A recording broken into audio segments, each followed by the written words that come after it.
Paano makapag-ipon ng mabilis kahit maliit ang sahod?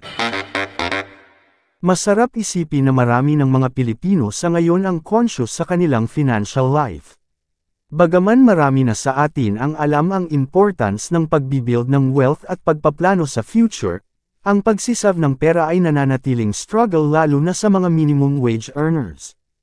Kaya naman ngayon ay ibabahagi ko sa inyo ang ilang tips on how to get you started sa iyong financial journey. Maaaring impossible talaga na makapag-ipon para sa future at isakatuparan ang iyong goal kung ang kinikita mo ay kulang pa sa pang-araw-araw mong gastusin. Masasabi mong kit gaano pa kalawak ang kaalaman mo sa pagmamanage ng iyong finances, impossible copy din makapag-ipon. 6.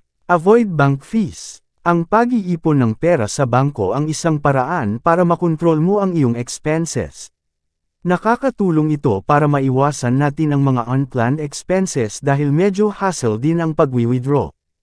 However, may mga disadvantages din ito tulad ng fees and/or charges. May mga accounts na nagre-require ng minimum balance, may iba naman na may annual membership fees at iba pang mga bank fees na hindi tao aware. Mahalagang bago ka mag-ipon sa bangko ay alam mo ang mga ito. 7. Stay healthy. Hindi mo dapat dinidisregard ang healthcare dahil mahal magkasakit.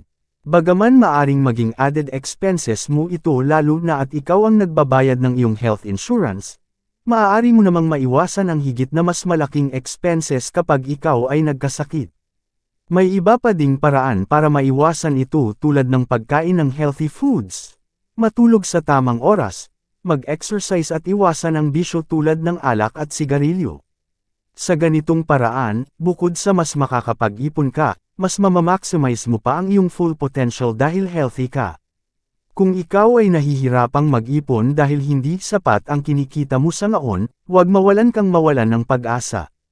Maaaring mahirap sa ngaon pero kung uumpisahan mong gawin ang 7 ating nabanggit, sigurado akong makakapagtabi ka kahit kakaunti.